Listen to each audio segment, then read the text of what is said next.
Selamat jumpa kembali di Renungan Harian yang disusun oleh Pastor Crispinus Silalahi berdasarkan kutipan kitab suci hari ini. Saudara-saudari terkasih dalam Kristus, semoga Tuhan memberimu damai. Nah, di masa Prapaskah yang sangat istimewa ini, kita sama-sama diajak merenungkan sebuah tema yang, dalam banget, yaitu tentang bagaimana Sang Tabib Jiwa, Yesus Kristus, justru datang untuk mencari kita yang merasa sakit dan tersesat. Perenungan kita mulai dengan satu pertanyaan yang jujur banget ya buat diri kita masing-masing. Seringkali kan kita merasa nggak layak, merasa kotor, lalu menjauh dari Tuhan. Pertanyaannya adalah, apalagi di masa Prapaskah ini, kita berani nggak sih datang apa adanya sebagai pasien yang butuh disembuhkan? Atau kita malah sibuk pakai topeng kesalehan, pura-pura baik-baik saja karena takut dihakimi? Oke, sekarang mari kita lihat inti dari Injil hari ini.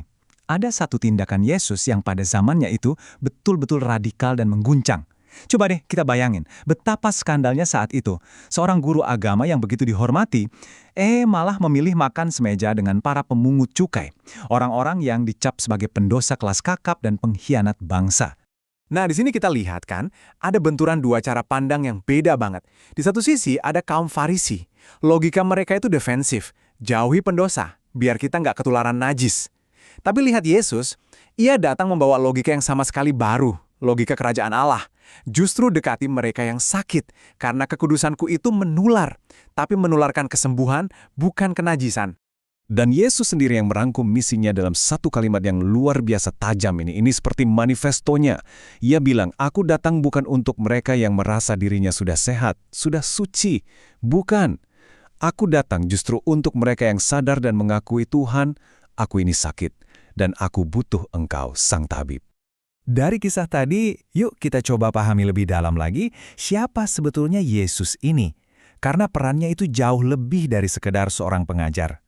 Injil hari ini benar-benar memperkenalkannya sebagai tabib jiwa kita. Ada sebuah frasa Latin yang indah sekali dari Santo Beda untuk menggambarkan cara pandang Yesus ini, miserando atque eligendo. Artinya, memandang dengan belas kasih lalu memilih. Jadi, waktu Yesus melihat Lewi si pemungut cukai, ia tuh nggak lihat label pendosanya. Sama sekali bukan. Yang ia lihat adalah pribadi Lewi yang terluka. Ia menatapnya dengan kerahiman, dan saat itu juga ia memilihnya. Ia melihat manusianya, bukan dosanya. Dan jangan salah, gagasan ini bukan cuma teologi kuno. Ini sangat relevan, sangat hidup hari ini. Seperti yang ditegaskan kembali oleh Paus Fransiskus, beliau bilang, gereja itu bukan museum orang suci buat pamer kesempurnaan. Justru sebaliknya. Gereja itu adalah rumah sakit lapangan, tempat bagi kita semua yang terluka dalam pertempuran hidup untuk datang dan dirawat. Jadi, ini dia poin kuncinya. Kita perlu melihat Yesus sebagai Christus Medicus, sang dokter bagi jiwa kita. Dan dari sini kita jadi tahu, penyakit rohani yang paling bahaya itu ternyata bukan dosa itu sendiri loh, tapi kesombongan rohani. Perasaan bahwa, saya baik-baik saja, saya sehat, saya tidak butuh dokter. Nah, itulah tragedi kaum Farisi. Tentu saja, semua perenungan ini bukan cuma jadi wawasan yang indah di kepala. Injil itu selalu minta jawaban nyata dari kita. Jadi, ini membawa kita ke sebuah panggilan yang sangat praktis di masa Prapaskah. Pertanyaannya sekarang, gimana cara kita menjawab undangan dari Sang Tabib ini? Ada dua langkah yang sangat konkret. Yang pertama, kita perlu punya keberanian seperti Lewi.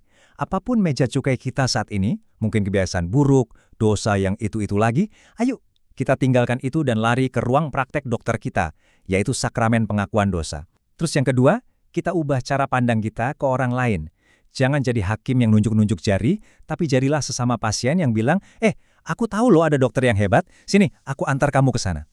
Dan kalau mungkin ada rasa takut atau ragu, ingat baik-baik ya, kamar pengakuan dosa itu bukan ruang sidang untuk menghakimi, apalagi ruang siksa.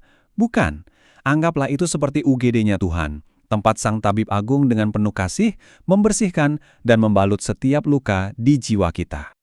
Sebagai penutup, mari kita biarkan kalimat dari Yesus ini meresap dalam hati kita. Inilah inti dari kabar baik, inilah jantung dari seluruh misi Kristus. Ia datang bukan untuk memanggil mereka yang merasa diri sudah benar, tetapi untuk kita, para pendosa, supaya kita bertobat dan mengalami penyembuhan yang sejati.